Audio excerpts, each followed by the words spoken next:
पढ़ाई के दौरान हम पढ़ाई के दबाव से कैसे बचे।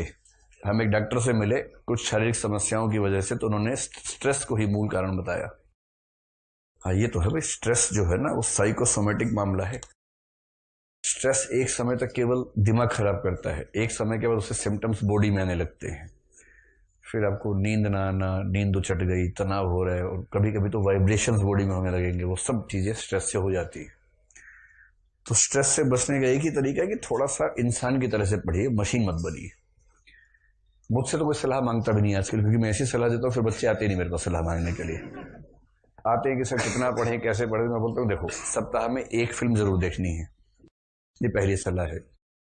सप्ताह में एक फिल्म, अगर स्कोप है तो सिनेमा हॉल में जाके देखिए, दो चार दोस्तों के साथ देखिए। BF-GF वाले चक्कर मत पड़िएगा, उसमें तनाव ज्यादा होता है। और गए थे फिल्म देखने, सिर फुटवा के लौटे हैं वापस, तो वो सब दो चार अच्छे दोस्त जाए वो ज्यादा ठीक रहता है, हंसी मजाक खूब होता है ना। बाहर ना जा पाए कोई बात नहीं, पेन ड्राइव में भरवा के ले आइए फिल्म, और किसी के लैपटॉप पे देख लीजिए सब बैठ के। वो सब थोड़ा होना चाहिए। दिन में कम से कम 1 घंटा बिचिंग कीजिए, बिचिंग, शुद्ध बिचिंग, उसमें कोई मिलावट नहीं होनी चाहिए। बिचिंग समझते हैं? बिचिंग का मतलब क्या? गप पे लड़ाना, एकदम शुद्ध गप। उसमें ये नहीं कि अंतर्राष्ट्रीय संबंधों में बातचीत करेंगे, वो सब नहीं। अंतर्राष्ट्रीय संबंधों पे करना भी है तो उन वाले संबंधों पे कि ट्रम्प का किससे चल रहा है, इस तरह का, वो वाले अंतर्राष्ट्रीय संबंध। ये वाले अंतर्राष्ट्रीय संबंध नहीं कि इराक में क्या हुआ, सीरिया में क्या हुआ, वो सब नहीं। जब आप शुद्ध प्योर गपबाजी कर लेंगे 1 घंटा ना, तो मन इतना प्रफुल्लित हो जाता है उसके बाद, फिर पढ़ेंगे तो अच्छा लगेगा। और सफलता का बहुत तनाव मत लीजिए। वो कह गए हैं, तुलसी ने भी कही है ये बात, वैसे भी आती है कि चिंता वाकी कीजिए जो अनहोनी होए, अनहोनी होनी नहीं, होनी ही सो होए। तो चिंता उसकी करो जो अनहोनी है, और अनहोनी है तो हो ही नहीं सकती है, क्योंकि होना वही है जो होना है। तो नियतिवाद के अपने फायदे भी है। ये इसको डिटर्मिनिज्म कहते हैं। नियतिवाद का मतलब सब कुछ पहले से तय है।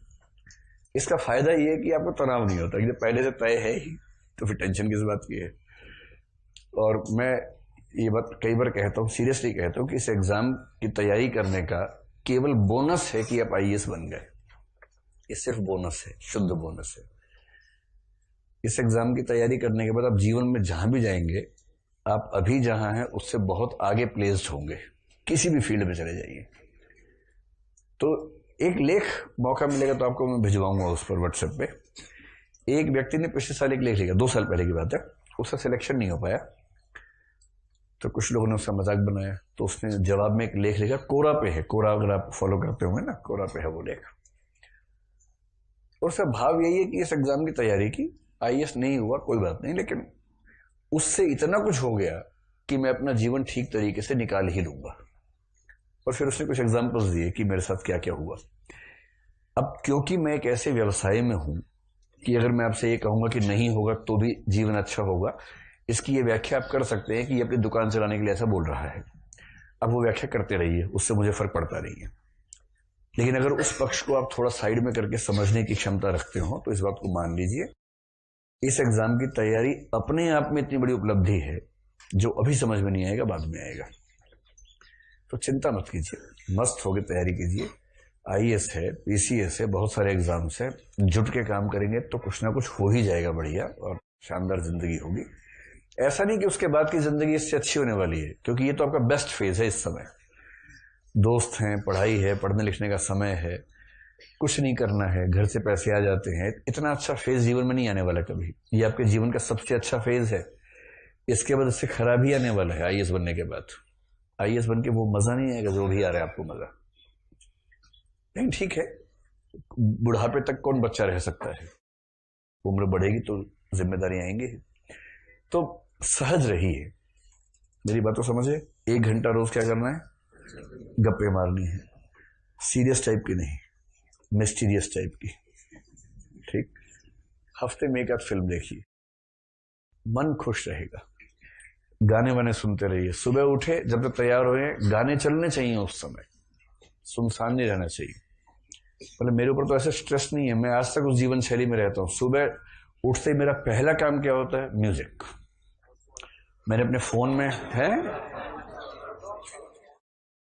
प्लेलिस्ट है बहुत सारी, मैंने फोन में बना रखी है, गाना.com पे, savan.com पे बना रखी है अपनी प्लेलिस्ट। तो उसमें एक प्लेलिस्ट का नाम है गजल्स, एक का नाम है भजन्स, एक का नाम है पार्टी, एक का नाम है जिम, इस तरह से।